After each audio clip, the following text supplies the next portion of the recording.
Segunda carta de Paulo aos Coríntios, capítulo 3, vou ler a partir do versículo 1, que diz assim: porventura, começamos outra vez a louvar-nos a nós mesmos? Ou necessitamos, como alguns, de cartas de recomendação para vós, ou de recomendação de vós? Vós sois a nossa carta, escrita em nossos corações, conhecida e lida por todos os homens, porque já é manifesto que vós sois a carta de Cristo, ministrada por nós e escrita não com tinta, mas com o Espírito do Deus vivo, não em tábuas de pedra, mas nas tábuas de carne do coração. Quem aqui é carta de Cristo, diga glória a Deus. Nós temos que ser carta de Cristo, carta lida por todos os homens, carta viva, e além de carta viva, uma carta para chegar ao destino precisa ser selada, e o selo é o Espírito Santo, e o Espírito Santo quer te selar nessa noite. Quem crê nisso, diga glória a Deus. Você crê que o Senhor vai falar conosco? Então, por gentileza, coloque tua Bíblia sobre o teu assento. Vamos dar para o Senhor e para a sua palavra a melhor salva de palmas que você já deu. Feche os teus olhos, vá aplaudindo, vá glorificando. Senhor, nosso Deus e Pai, Deus bendito, santo, amado e todo-poderoso, a tua igreja te aplaude e te glorifica. Abre os céus agora e receba o louvor da tua igreja, e por essa mesma abertura, vai derramando a tua graça, a tua bênção, a tua virtude e o teu poder. Ninguém veio aqui ouvir o homem falar, o homem não tem nada a dizer, todos viemos ouvir a tua voz, a tua palavra. Tome agora os lábios do pregador, a boca do mensageiro, que eu diminua, o Senhor cresça, remova toda barreira, todo obstáculo, e envie a tua palavra com poder e autoridade, e que a tua palavra agora vá e produza o resultado para qual está sendo enviada, em nome do Senhor Jesus. Diga amém, Senhor. Tome teu assento, por gentileza. Mas preste muita atenção, não se distraia. Se você trouxe papel e caneta, tome nota de tudo o que vai ouvir e aprender. Amém? Muito bem. O contexto do texto aqui dessa carta é que após a igreja de Corinto estar lá, os irmãos congregando, buscando a Deus, e outras igrejas também em outras partes, surgiram diversos missionários que iam de igrejas em igrejas. E como alguns queriam fazer da igreja trampolim para benefício próprio, os irmãos começaram a dizer o seguinte: olha, nós não vamos mais aceitar qualquer um não, porque muitos faziam a obra para benefício financeiro próprio. Jesus deixou claro: de graça recebei e de graça dai. Isso ele estava falando quando ordenou os discípulos em missão: cure os enfermos, expulsem os demônios, de graça receber, de graça dai, Mateus 10. Mas alguns estavam usando em benefício próprio. Os irmãos então resolvem o seguinte: quando vier alguém de fora, traga uma carta. De que igreja é? É de Éfeso? É de Antioquia? É de Jerusalém? O bispo de lá, o apóstolo de lá, o pastor de lá, que façam uma carta e enviem. Mas esses que eram obreiros fraudulentos chegaram ao ponto de falsificar cartas, e não só cartas. Leia comigo no versículo 17 do capítulo 2, olha o que eles falsificavam também. 2 Coríntios 2, versículo 17: porque nós não somos como muitos falsificadores da palavra de Deus, antes falamos de Cristo com sinceridade, como de Deus, na presença de Deus. Então essa turma chegava ao ponto de falsificar a palavra de Deus, de adulterar, de mudar, e falsificavam também as cartas para serem recebidas. Tem um ditado que diz, acredito que você já ouviu: papel aceita qualquer coisa. Papel aceita tudo, Papel aceita tudo. E essa turma falsificava cartas. É por isso que nessa carta Paulo aproveita essa situação, essa circunstância, para tratar o assunto e trazer uma revelação espiritual tremenda, Ele vai deixar claro aqui, no início do versículo 1 do capítulo 3, porventura começamos outra vez a louvar-nos a nós mesmos. Por que ele faz essa pergunta? Porque o papel aceita tudo. Vou lhe dar um exemplo. Alguns anos atrás, teve o início de turmas do curso de teologia, e aí veio uma pessoa, não conhecia, um jovem, e ele veio para fazer a matrícula. E ele chegou e disse: pastor, eu vim para fazer o curso e eu trouxe aqui a minha carta. E aí, tudo bem, né? Você sabe que a gente não exige carta nenhuma para fazer curso de teologia. Eu falei: tudo bem, recebi e entreguei a ficha de matrícula. Eu falei: está aqui a ficha, preencha, traga conforme está aqui e você vai começar a fazer o curso. O curso é gratuito, só trazer os documentos, enfim. Muito bem. E aí, entreguei para ele e ele começou para fazer o curso. E no gabinete eu fui ler a carta. Que bela carta, carta bonita, papel timbrado da igreja, né? Timbre da igreja, endereço, telefone. E a carta era no seguinte sentido: saudo o amado pastor na paz do Senhor. Eu, pastor fulano, pastor presidente da igreja tal, com imensa alegria, encaminho por meio dessa missionário fulano, homem de Deus, temente, fiel, zeloso à obra, obediente ao Senhor em tudo.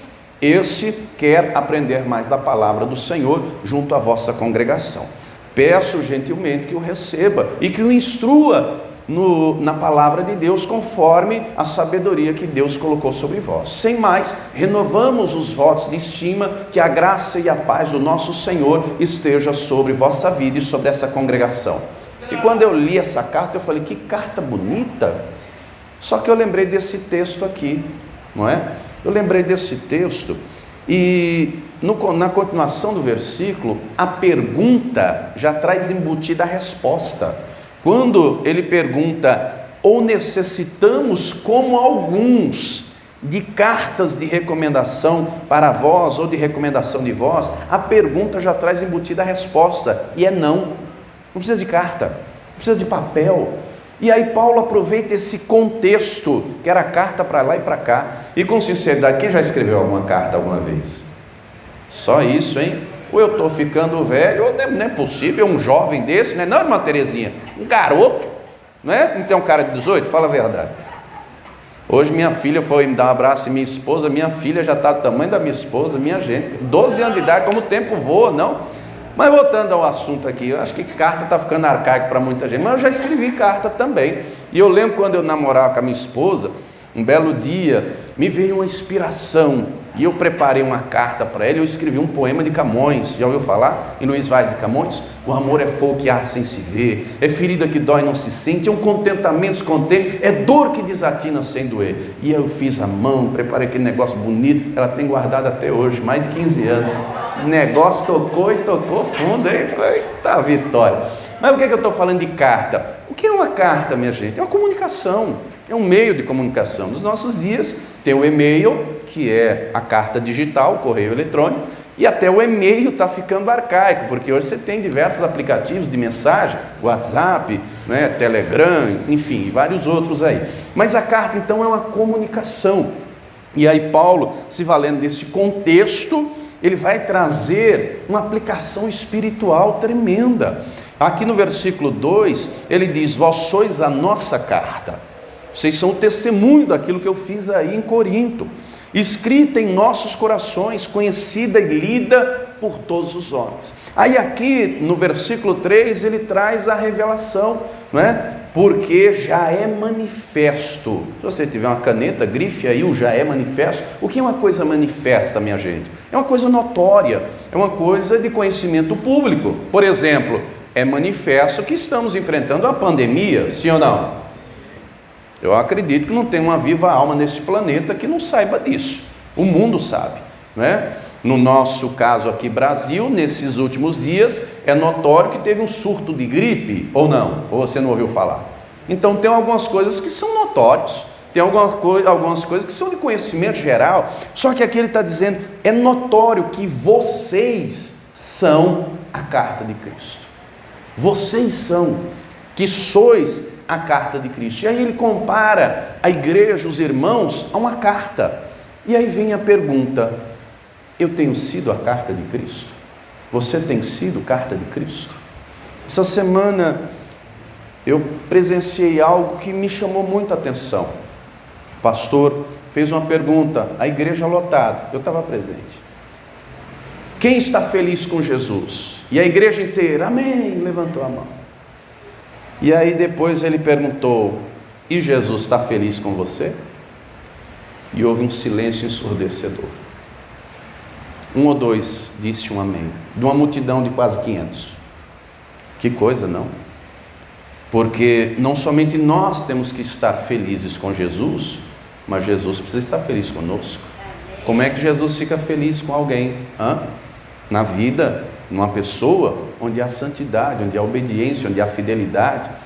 Por que para dizer que está feliz houve pronta resposta, feliz com Jesus, e o inverso, não houve resposta? E aí me veio o questionamento: que tipo de vida cristã estamos levando?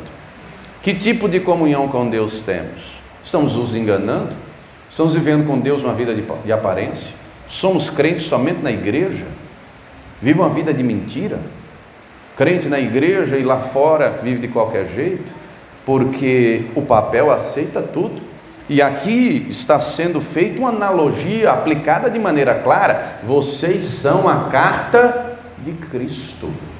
E a carta, além de ter um remetente e um destinatário, a carta tem que ter um conteúdo.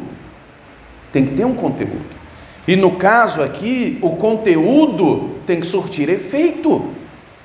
No caso, lembra que eu falei da carta para minha esposa? Surtiu efeito até hoje. Quando ela lembra, ela suspira. Ah, meu marido. Agora, aqui na palavra, a nossa vida tem surtido efeito na vida dos outros. Porque essa carta, minha gente, é uma carta aberta, não é? Não é o que diz o final do versículo 2? Conhecida e lida por todos os homens. Então a nossa vida tem que ser uma carta aberta. Você já ouviu falar de carta aberta? Né? Esses tempos atrás aí, o pastor João Ribeiro Palharini escreveu uma carta aberta. Depois dá uma gugada lá que você vai saber do que se trata, não é? É algo de conhecimento público, para que todos conheçam. Assim a nossa vida tem que ser uma carta aberta. Agora, a mensagem que é levada na carta tem que ser a mensagem que o remetente colocou. E aqui quem é o remetente da carta? Diga comigo: Jesus. Diga: eu tenho que ser a carta de Cristo. Qual é o conteúdo da carta? O conteúdo é o que tem que surtir efeito nos outros.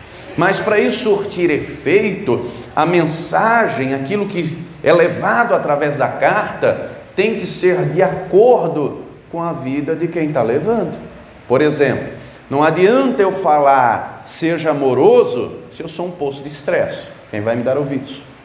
Não adianta eu falar seja pacífico se eu sou belicoso, encrenqueiro, se eu sou daquele tipo, dou um boi para não entrar numa briga e uma boiada para não sair. Não adianta eu dizer tenha paciência se eu sou daqueles que diz eu não engulo sapo não, viu? Há uma flagrante contradição.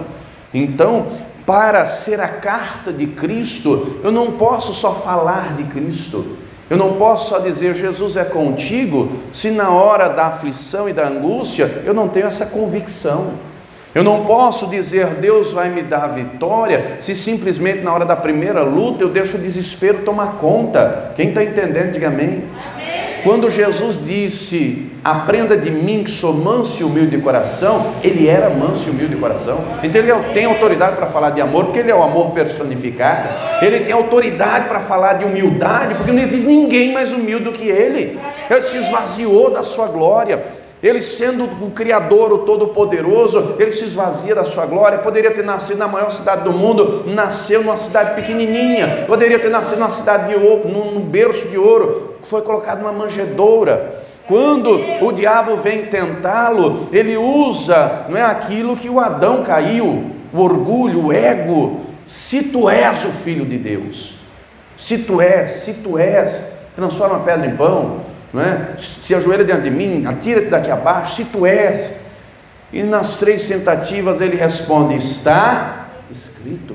Ele não se porta como Deus, mas naquele momento ele se coloca como homem humilde, homem obediente, alguém que jejua, que ora, que conhece a palavra e que não transige com a verdade, para nos ensinar. Então, para que a mensagem seja adequadamente levada, o exemplo é fundamental. E Jesus dá exemplo. João 13, Vá comigo. Evangelho de João, capítulo 13. Abra aí comigo. Será que Jesus deu exemplo? Vamos ler aqui. João capítulo 13, versículo de número 2. Acompanhe comigo. Para ser carta de Cristo, eu não posso só falar de Cristo, eu tenho que viver Cristo. Porque a tua família vai ler o Evangelho através da tua vida. Não é através do que sai da tua boca, não. Porque lá dentro de casa, a turma sabe quem você é de verdade.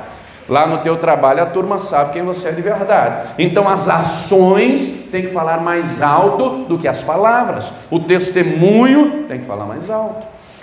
João 13, versículo 2. E acabada a ceia, um parênteses aqui rapidamente. Mateus, Marcos e Lucas relatam como foi a ceia. Jesus foi ao cenáculo com eles, partiu o pão, não é? Disse: esse é o meu corpo que é partido por vós, fazei isso em memória de mim. Depois pega o cálice, semelhantemente depois se pegou o cálice, diz: esse sangue é o Novo Testamento, não é? Esse cálice é o Novo Testamento do meu sangue, fazei isso em memória de mim. Ele ceia. Só que, e depois diz os três evangelhos, Mateus, Marcos e Lucas, que eles cantaram um louvor e já foram para o Getsemane. Domingo agora eu preguei justamente Jesus no Getsemane. Mas o João, ele só diz essa frase: acabada a ceia. E do capítulo 13 ao 18, ele vai relatar o que Jesus fez e falou após a ceia e antes de ir ao Getsemane. É em João 18 que Jesus está no Getsemane. Então, toda essa parcela, esses capítulos do 13 ao 18 só tem aqui, porque chamou muita atenção do João e tem que chamar a nossa também. Por isso que está escrito: e acabada a ceia, tendo já o diabo posto no coração de Judas Iscariotes, filho de Simão, que o traísse. Jesus, sabendo que o Pai tinha depositado nas suas mãos todas as coisas, e que havia saído de Deus e que ia para Deus, levantou-se da ceia. Olha só, levantou-se da ceia, tirou as vestes, a parte de cima do manto, e tomando uma toalha, cingiu-se, colocou nos ombros. Depois pôs água numa bacia e começou a lavar os pés aos discípulos e a enxugar-lhes com a toalha com que estava cingido. Agora pare e pense, qual o propósito disso? Dali a algumas horas ele vai ser preso. Dali a algumas horas ele vai ser martirizado. Dali a algumas horas ele vai ser espancado, ele vai ser violentamente açoitado, ele vai ser crucificado. Preguei no domingo, né? Ele já sabia tudo isso de antemão, nada disso era segredo nem novidade. Mas por que ele está lavando os pés dos discípulos? Qual o propósito disso? Tudo que Jesus faz tem um porquê, nada é por acaso. Ele ensina em tudo. Os discípulos ficam sentados, ele vai lavando, porque aquela tarefa, minha gente, era uma tarefa de um servo, de alguém hierarquicamente inferior. E ali, quem é o maior? Quem, minha gente? Jesus, é claro. Mas quem é que está lavando os pés? Ele. Quando chega na vez do Pedro, o Pedrão que sabia que aquilo ali não deveria estar sendo feito por Jesus, porque lembre-se que nesse momento a turma não tinha ainda o Espírito Santo, eles não entendiam ainda as coisas espirituais. É por isso que o Pedro vai dizer o que eu quero ler com você, versículo 6. Aproximou-se, pois, de Simão Pedro, que lhe disse: Senhor, tu lava-me os pés a mim? Respondeu Jesus e disse: o que eu faço não o sabes tu agora, mas tu saberás depois. Disse-lhe Pedro: nunca me lavarás os pés. Respondeu-lhe Jesus: se eu te não lavar, não tens parte. Sério o negócio, não? Ou você deixa eu te lavar, ou você não vai ter parte comigo. Versículo 9: disse-lhe Simão Pedro: Senhor, não só os meus pés, mas também as mãos e a... Eu queria um banho completo. Dá logo um banho, lava logo tudo. Eu quero ter parte com o Senhor, já que é para lavar, dá logo um banho, lava tudo. E aí Jesus vai dizer: não, Pedro, é só os pés, não é? Se você tiver uma caneta, anota aí do lado, João capítulo 15, versículo 3. Jesus vai dizer: vocês estão limpos pela palavra que vos tenho dito. Mas qual o propósito de estar lavando os pés? dentre outras coisas, para ensinar o que é humildade. Você já viu aquele ditado que diz: uma ação vale mais do que... E você não conhece esse ditado, não? Mais do que 1000 palavras. Ele está lavando os pés, ele está ensinando, ele está fazendo uma tarefa de servo. Ele mesmo disse, Marcos 10:45, o Filho do Homem não veio para ser servido, mas para servir e dar a sua vida em resgate de muitos. E aí, versículo 12, depois que lhes lavou os pés e tomou as suas vestes e se assentou outra vez à mesa, disse-lhes: entendeis o que vos tenho feito? Vós me chamais mestre e senhor, e dizeis bem, porque eu sou. Ora, se eu, senhor e mestre, vos lavei os pés, vós deveis também lavar os pés uns. Aí o negócio pega, não? Aí o negócio pega, porque aí mexe com o ego, né? Aí mexe com o orgulho. Eu lavar os pés, vou nada. Aí é perigoso o negócio. Jesus está ensinando o que de fato é humildade, está ensinando com exemplo, está ensinando fazendo, não é? E ele vai deixar claro, versículo 15, porque eu vos dei o exemplo. Com Jesus não existe aquele negócio, faço o que eu digo e não faço o que eu faço. Isso é hipocrisia. Jesus não é hipócrita, ele é a pura verdade, ele é a verdade viva. Faço o que eu digo e não faço o que eu faço. Com Jesus é o contrário, faça o que eu faço, porque eu sou exemplo para você. Siga minhas pegadas, imite os meus passos, imite as minhas ações. Paulo entendeu isso, por isso que ele vai dizer em mais de uma ocasião, em mais de uma carta: sede meus imitadores como eu sou de Deus, sede meus imitadores como eu sou de Cristo. Ele entendeu isso. Nós temos que imitar o Senhor e agir como ele agiu. E ser carta viva implica em ser o exemplo, ter uma vida exemplar, para que, como eu vos fiz, versículo 15, façais vós também. Como é que eu vou falar de humildade se eu não sou humilde? Lá em Filipenses capítulo 2, vá comigo, texto áureo, glorioso, tremendo, carta aos Filipenses, capítulo de número 2, vamos lá comigo, Filipenses capítulo 2, eu vou ler a partir do versículo 1, que diz assim: portanto, se há em Cristo, se há algum conforto em Cristo, se há alguma consolação de amor, se há alguma comunhão no Espírito, se há alguns entranháveis afetos e compaixões, completai a minha alegria, para que sintais o mesmo, tendo o mesmo amor, o mesmo ânimo, sentindo a mesma coisa. Nada façais por contenda ou por vanglória, mas por... Se você tiver uma caneta, escreva aí do lado, Mateus 7,12. Sabe o que Jesus disse em Mateus 7,12? Tudo aquilo que você quer que os outros te façam, faça você primeiro. E aí é difícil. E aí só faz quem é carta viva. Porque quem é carta viva compreende que tem que fazer como Jesus fez, sem esperar nada em troca, sem esperar recompensa, sem esperar aplauso, sem esperar reconhecimento. Deu para entender? Faz porque a palavra ensina a fazer, faz porque Deus espera que se faça, faz porque o nome do Senhor será glorificado. Nada façais por vanglória, mas por humildade, cada um considere os outros superiores a si mesmo. Isso na teoria é lindo, na prática é difícil. Não atente cada um para o que é propriamente seu, mas cada qual também para o que é dos outros, de sorte que haja em vós o mesmo sentimento.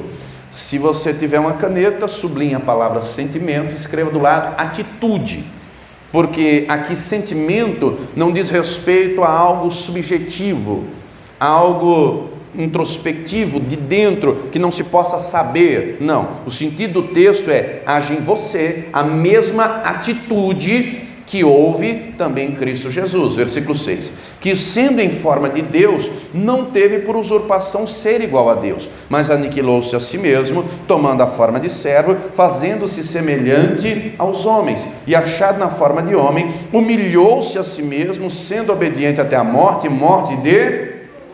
Declara assim comigo: primeiro, Cristo; segundo, o próximo, Terceiro, eu. Mas como é que muita gente faz? Primeiro eu, depois eu de novo. Uma vez no Piauí, viajando, você sabe que meus pais são do Piauí, e eu ouvi de alguns parentes em tom de brincadeira dizendo assim: agora é nós, depois é nós de novo, depois é nós de novo. Isso é perigoso, porque isso, é lógico que isso em tom de brincadeira, tá? Mas eu tenho que entender, primeiro é Cristo, depois é o próximo, depois sou eu. Se eu não tenho esse entendimento e eu coloco o eu à frente, eu corro um sério risco. E a gente tem uma porção de exemplos de gente assim na Bíblia. Você pega um Sansão ungido desde o ventre, com um propósito específico. A força não estava e nunca foi no cabelo. O cabelo era só o símbolo do pacto, da aliança com Deus, da promessa de Deus. E aí ele não quis fazer a vontade de Deus, ele queria fazer a dele. Deus havia deixado claro: não casa com gente do outro povo. Ele foi lá e casou. Não se ajunta, foi lá e ajuntou. Ele nunca quis fazer a vontade de Deus, ele quis satisfazer os próprios desejos. Sabe quando foi que ele lembrou de fazer a vontade de Deus? Depois estava humilhado, envergonhado, na moinha, sem os 2 olhos. Aí ele ora, aí ele pede para Deus dar-lhe forças, e aí Deus vai conceder. Mas durante a vida, ele nunca quis fazer a vontade de Deus, ele queria fazer a dele. Lembra do Saul, ungido, cheio do Espírito Santo, primeiro rei de Israel, mas botou tudo a perder, porque primeiro eu, depois eu de novo. É o que eu quero, eu sou o rei, eu mando, eu faço, eu aconteço. Isso é perigoso.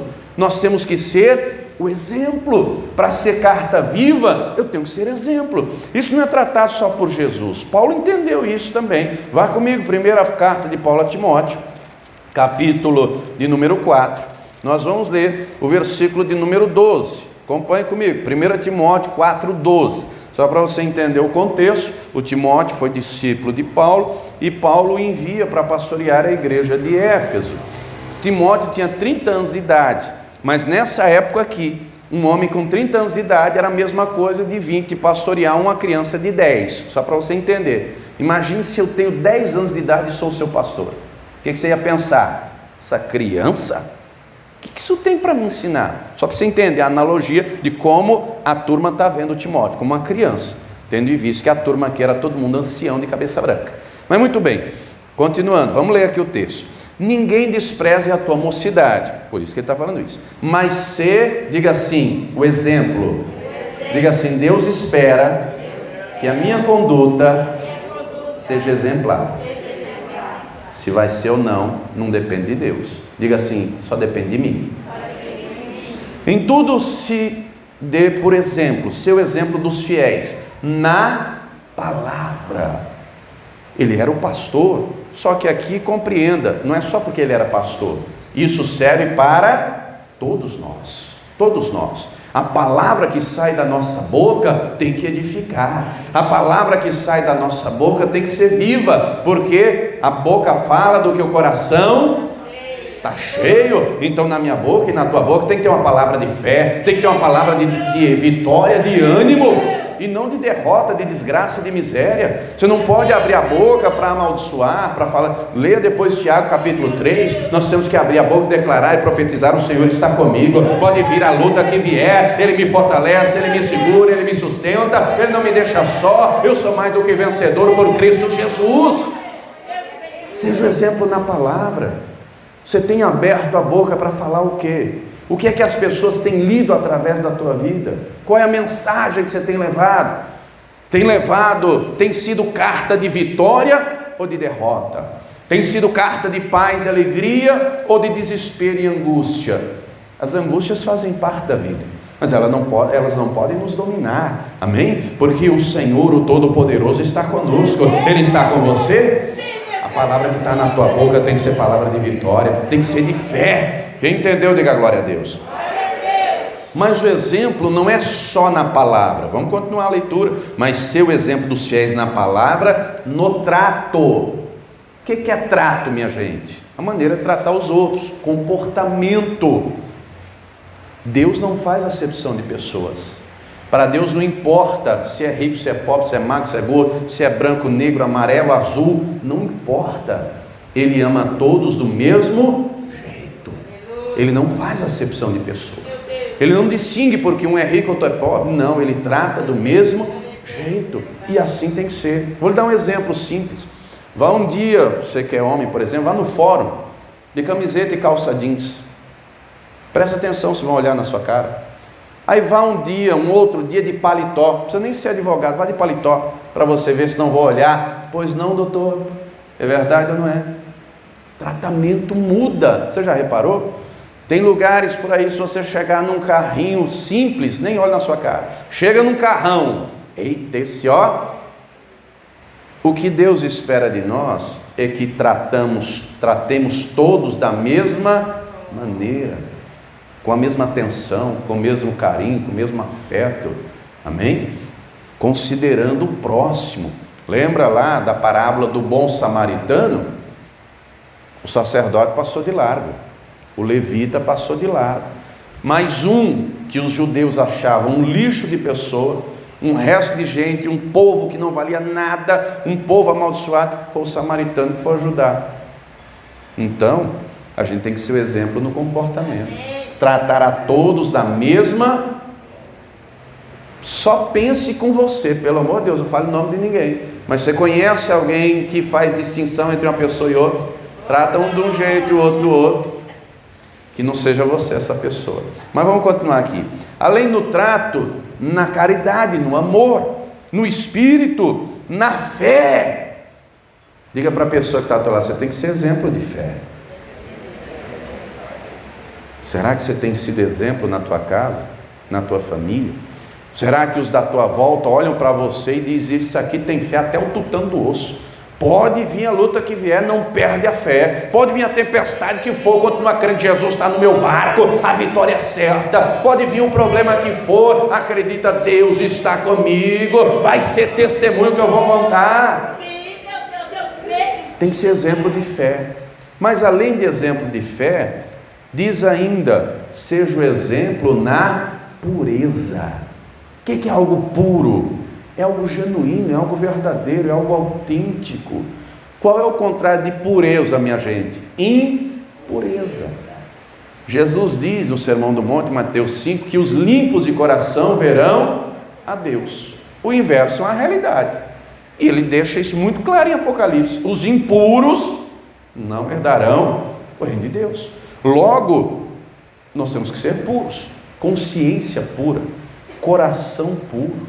Ô pastor, mas é difícil, eu sei, não é? Nós somos pecadores, somos, agora isso não pode ser desculpa.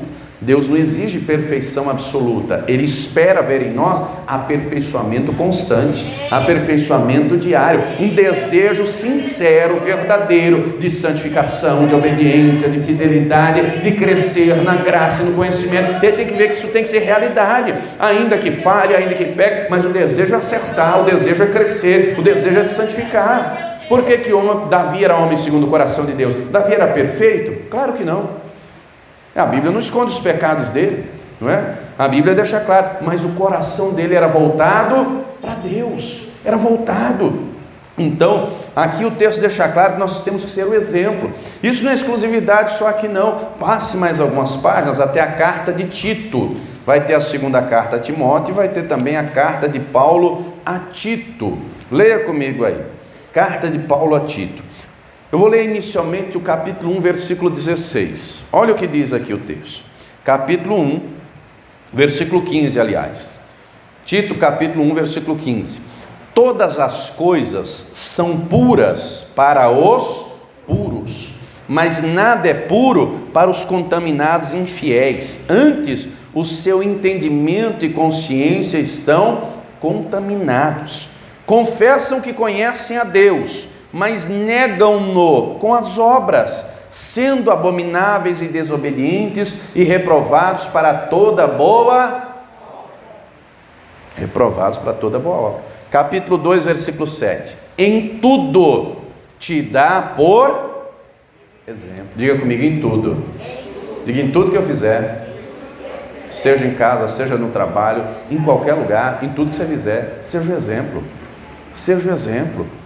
As atitudes, as ações têm que falar mais alto. Em tudo te dá, por exemplo, de boas obras. Na doutrina, mostra irrepreensão. não é? No conhecimento da Escritura, gravidade, ou seja, defende a Escritura, não transige, sinceridade, linguagem sã. Minha gente, está faltando na vida de muita gente linguagem sã, não é? Cuidado, isso é perigoso. A mesma boca que abre para dizer glória a Deus e aleluia, não pode abrir para dizer palavrão. Isso é terrível, não é? Tiago 3 fala justamente disso. Da mesma fonte não procede água doce e amarga. Tome cuidado. Pastor, mas ainda não consegui abandonar o palavrão e não sei o que. Pede para o Espírito Santo te ajudar. Ao invés de falar um palavrão, fala glória a Deus, fala aleluia. Quem está entendendo, diga glória a Deus. Tem que ter linguagem sã, linguagem que agrada ao Senhor, né? Diga para a pessoa que está ao teu lado, aquilo que sai da sua boca tem que ser temperado com sal, tem que ser palavras agradáveis. Como assim, pastor, temperado com sal? É para eu passar sal na boca? Não, é para você deixar o Espírito Santo tomar a tua boca, porque sal dá sabor, e a palavra que sai da tua boca vai ser saborosa, vai ser agradável, as pessoas vão ter prazer de te ouvir. Sabe aquele tipo de pessoa que você não gosta de conversar? Tem alguém sim que você conhece? Você não perde muito tempo, não rende o negócio? Terrível, não? Agora pensa no inverso, aquela pessoa que você conversa com ela e não vê a hora passar. Tem alguém assim na sua vida? Pastor fulana, eu esqueço de hora, é tão agradável conversar, que eu não vejo nem a hora passar. Pois é, linguagem sã, irrepreensível, versículo 8, para que o adversário se envergonhe, não tendo nenhum mal que dizer de nós. Então, a palavra deixa claro que em tudo nós temos que ser o exemplo de boas obras. Mas não foi o que Jesus disse? Que nós somos sal da terra e luz do mundo? Não é o que ele disse, assim resplandeçam as vossas boas obras, para que o Senhor seja glorificado. Vamos ler isso em Mateus capítulo 5, versículo 16. Vamos ler para não ficar aqui nas minhas palavras. Vamos ler, eu sei de cor, mas eu quero ler com você. Mateus 5, versículo de número 16. Assim resplandeça a vossa luz diante dos homens, para que vejam as vossas boas obras e glorifiquem a vosso Pai que está nos céus. Queridos, nós temos que ter boas obras, não por soberba, orgulho, não é porque a palavra ensina, mas é porque Deus espera. E se eu quero ser de fato carta de Cristo, a mensagem tem que ser visível, tem que ser notória, para que o nome dele seja glorificado. O Senhor quer que você seja testemunha dele. Leia comigo em Atos capítulo 1, leia comigo, olha o que diz aqui, livro de Atos, capítulo 1, versículo de número 8, olha o que diz aqui: mas recebereis a virtude do Espírito Santo que há de vir sobre vós, e ser-me-eis testemunhas, tanto em Jerusalém, como em toda a Judéia e Samaria, e até os confins da terra. Como é que eu vou ser testemunha de algo que eu não vivi? Como é que eu vou testemunhar algo que eu não presenciei? Como é que eu vou testemunhar algo que eu não experimentei?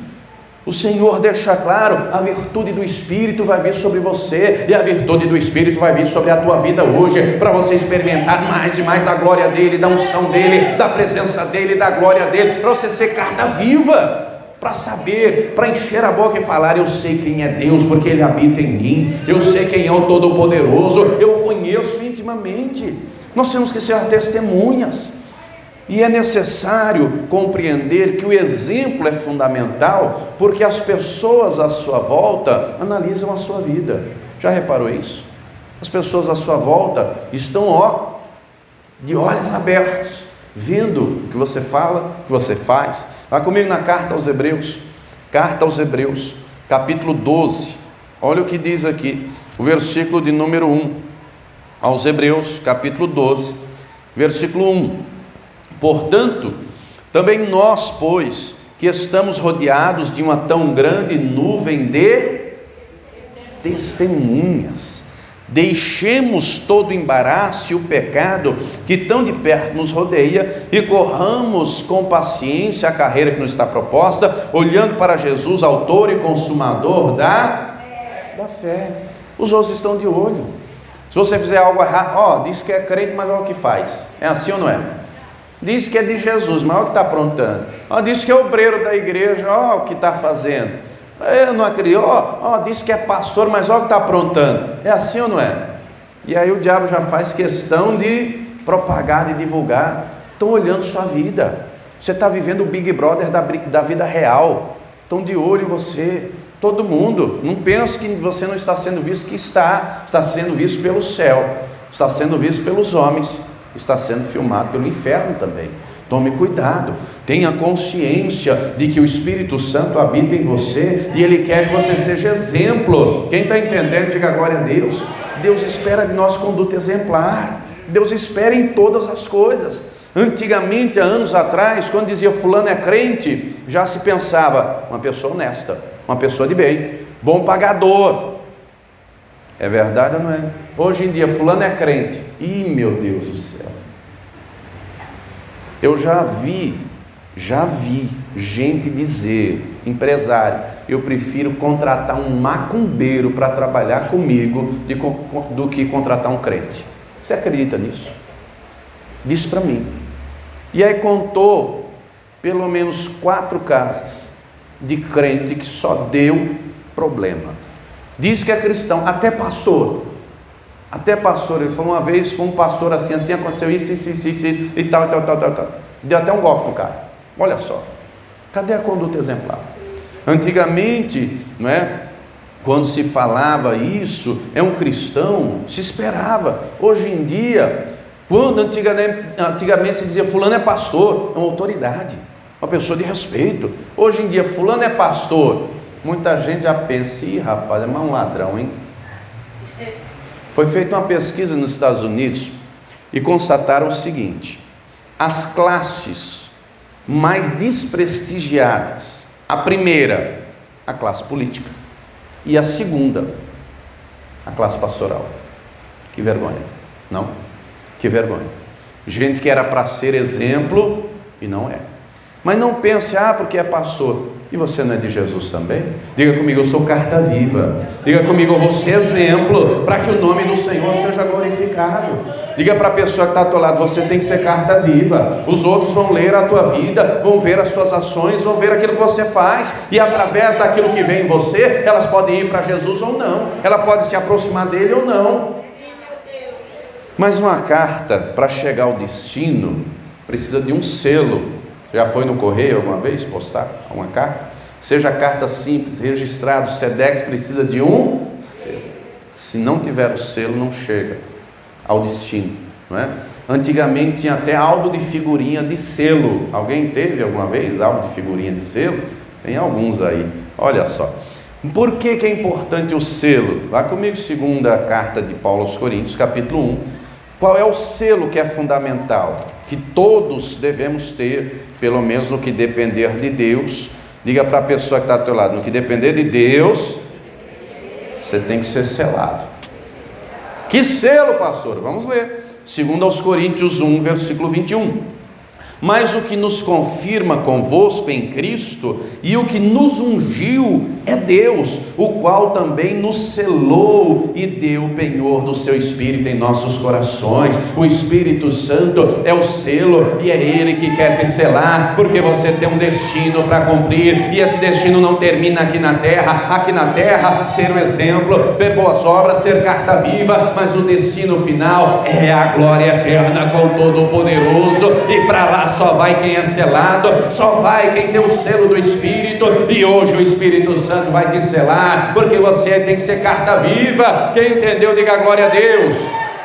Levante as mãos e diga comigo, Senhor, pode me ungir, Senhor, pode me selar com teu Espírito, porque eu sou carta viva. Eu quero que a tua palavra esteja escrita no meu coração, para que o teu nome seja glorificado. Glória, Ele vai te ungir e te selar nessa noite, porque você é carta viva, e o nome dele vai ser glorificado através da tua vida. O teu marido, a tua esposa, o teu filho, o teu colega de trabalho, a tua vizinhança vai crer em Jesus Cristo.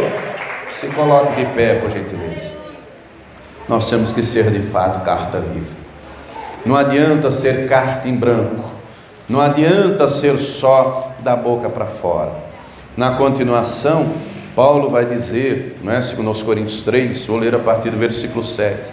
E se o ministério da morte Como assim, pastor? Deixa eu ler o versículo 6 também. O qual nos fez também capazes de ser ministros do Novo Testamento, não da letra, mas do Espírito, porque a letra mata, mas o Espírito vivifica. O que quer dizer a letra, minha gente? Ele está se referindo à lei, porque a lei veio mostrar o pecado. A lei veio dizer: não mate, não roube, não adultere. A lei veio mostrar o que de fato é pecado. E está escrito, Romanos 6,23, o salário do pecado é a...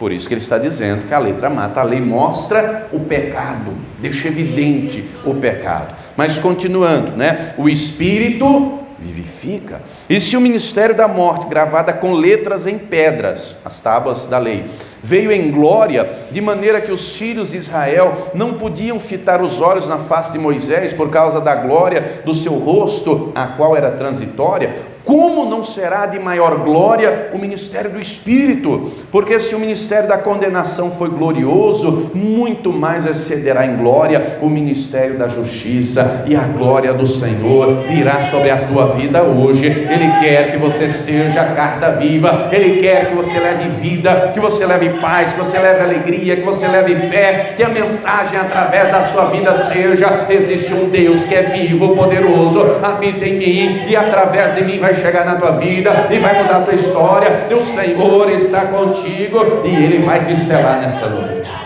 Nós vamos orar, nós vamos falar com Ele. Se você abrir o coração, o selo virá, a unção será derramada e a glória vai te inundar.